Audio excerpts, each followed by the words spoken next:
bertindak di dalam kasus yang kali di mana masyarakat Toraja keberatan atas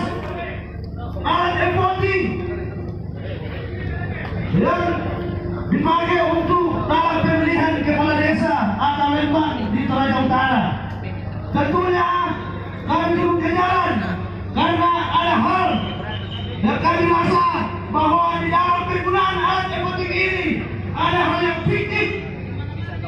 untuk memenangkan satu atau kepala desa. Tentunya kami sangat menghormati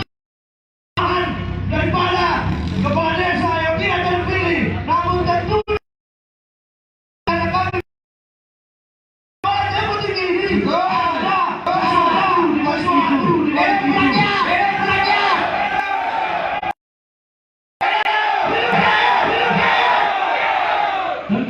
tentu kami sebagai masyarakat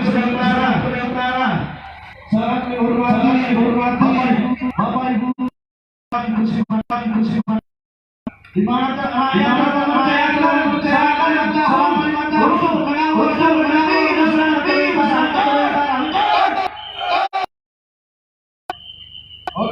Oke, demikianlah kolektif Julius dan dikembalikan kepada saya.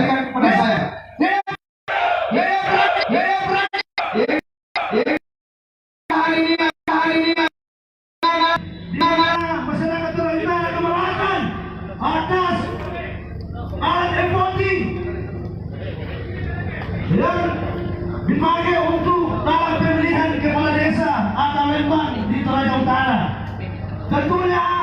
kami turun ke jalan karena ada hal yang kami rasa bahwa di dalam penggunaan alat voting ini ada hal yang fiktif untuk memenangkan satu atau